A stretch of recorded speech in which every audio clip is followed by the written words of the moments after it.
Hello S4, welcome to this history revision lesson. Today we're going to be looking at some of the elements that can be compared between the free at last unit and the Atlantic slave trade unit. I just want to start with a wee quote, very famous historical quote, which is what has been will be again, what has been done will be done again, there is nothing new under the sun.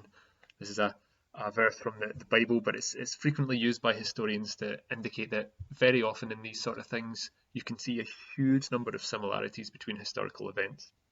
No matter how long ago we look, there are significant elements of overlap and similarity, and it shows that while things change a huge amount, in many ways they don't actually change at all. So today what we're going to look at is the similarities between the abolitionist movement and the civil rights movement. And you'll see on the assignment that I've given you all a Google document, and the Google document has a series of boxes that I want you to fill in. Now, the idea of this task is to allow you to understand that there are a huge number of things that you can develop an understanding of for one unit that will help you develop an understanding of for a different unit. So we're going to look at the abolitionist movement and the civil rights movement and see that actually there's a huge number of things that are very similar between those, and if you've got a good understanding of one, that will really help you get a good understanding of another. So as well as helping you understand both things a bit better, it also helps to develop your ability to study a bit better, because if you remember one thing, that will help jog your memory and remember another one. So there are 7 different boxes that you can see. So what I want you to do is to fill in each box with examples of the various aspects that I've put. So the first box for the abolitionist and the civil rights movement is the leaders box. So for the abolitionist leaders, you can see that there are many of them, including William Wilberforce, Thomas Clarkson, Olaudah Equiano. And what I would like you to do is just fill in a little bit of detail about them. You see that I've done this one for you, and in the same sense I've done the civil rights one for you as well, that Martin Luther King is obviously a very important leader for the civil rights movement, as is Rosa Parks.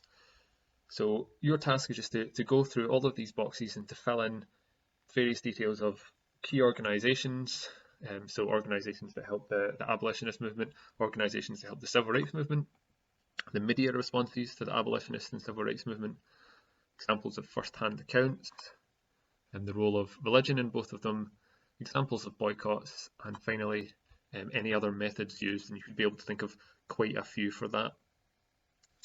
Once you have done that, the next thing that I've put on, given you all as an example of a checklist for the slave trade topic. Now you can see there's a list of things that you should have an understanding of for the slave trade unit. What I would like you to do is just go through that list and have a look to see whether you think that you understand that particular aspect or not.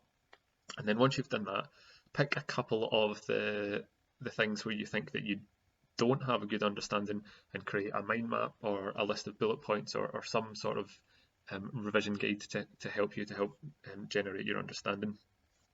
Remember when doing this that you'll never need to know more than 6 bits of information for any of these aspects. So try not write hundreds and hundreds and hundreds of things. If you remember 20 things about one aspect and that's just one question, you can't get 20 marks for one question. The maximum you can get in terms of knowledge is 6 marks, and even in the 9-mark question there's only 5 knowledge marks available there. So don't go overboard in terms of writing screeds and screeds. If you've got 6 or 7, that'll be perfect. So pick 2 of them that you don't understand and create a mind map for them. And the final thing I would like you to do is that at the start there we looked at the overlaps between the civil rights movement and the abolitionist movement. What I would like you to do is see if you can think of a couple of overlaps between the Great War unit and the Free at Last unit, and I will pick a couple of the best ones, the best overlaps, the best kind of examples of similarities to do a lesson next week on the comparisons between the Great War unit and Free at Last. Hopefully that is pretty straightforward. However, if you have any questions or there's anything that you need to know, please do ask.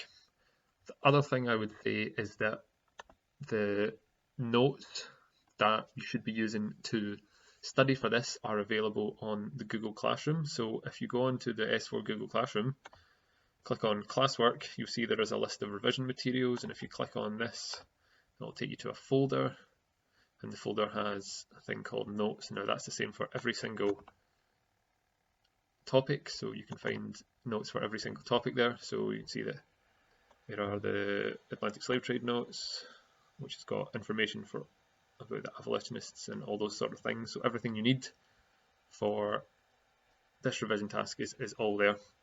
If you can't get access to that, if you're having any issues, please send me a message or let me know, and I will do my best to help you out. And as I say, any questions, just add them as a comment to this assignment or send me an email.